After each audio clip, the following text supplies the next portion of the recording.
The club finished as minor premiers in 1985. They played 24 games, 18 wins, 2 draws and 4 losses, a points differential of 206 points. Michael O'Connor was the top point scorer with 189. Steve Linnane scored 17 tries. He was also the top try scorer for the entire competition. Craig Young was the captain and Roy Masters was the head coach. In 1983 the club had finished 5th and reached the finals. 1984 they come 3rd under Roy Masters again. 1985 minor premiers.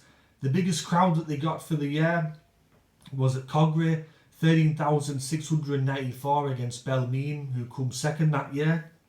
Now to start off the year, they had a really great start of the year, St George in 1985. 8 games unbeaten to start the year, which included 1 draw. And then between round 15 and the grand final, they played 12 matches and they only lost 1 of those. In the semi-final, they played against Canterbury Bankstown and they beat them 17 points to 6. Because at the time, it was only a top 5, it wasn't a top 8 like it was now. So St George didn't have to play the first week of the finals, they played the second week against Canterbury and they beat them quite comfortably. And then they made the grand final where they had another week off in between then. In the grand final itself though, Canterbury come out on top. They won 7 points to 6 in that grand final. St George were exposed by a rule at the time where in those days when you put up a bomb, if you caught the ball in the in goal and you were tackled, it resulted in you having to give a line dropout back and give possession back to the opposition. So that's what Canterbury did pretty much the whole game. They just kept putting balls up in the in goal. Burgess, who was the fullback for St George, kept catching him and he kept getting smashed. And then St George had to keep giving the ball back to Canterbury, and they did that all game. It was 6-0 at half time. Canterbury held on until the end. Just St George scored with about 5 minutes to go to make it 7-6, but that's how the score ended.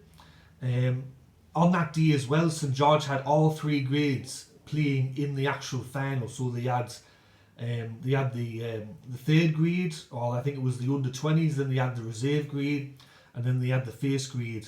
So they had all 3 grades in the final. 2 of them won, but unfortunately the first grade side, the one that really counted, they didn't win. After they lost the grand final, St George, they went through a bit of a slump. They didn't make another final series until 1992. Roy Masters stepped down as head coach in 1987, and in those years when they didn't make the final, for 3 consecutive years they come in 10th place. So not a great time to be a St George fan. I think it would be very frustrating if your team come 10th 3 years in a row. But they're probably one of the most dominant sides you could see in the last 30 or 40 years that hasn't won the Premiership. They really should have won the Premiership this year, but credit to Canterbury, they exploited a few rules back then which were perfectly legal, like I said, putting up the bomb, and they got away with the Premiership victory. But that's my review for the St George Dragons 1985 season. I hope you enjoyed it. If you did, give it a like. If you are enjoying the content that I'm making and you're not yet subscribed, make sure you do so by clicking that subscribe button. And if you got some spare time, go out and check me Rugby League pages on Facebook and Instagram. They're doing quite well as well. So anyways, I'm going to get out of here, and I hope that you enjoy the start of your week, and I'll catch you in the next video. Alright, tatty bye.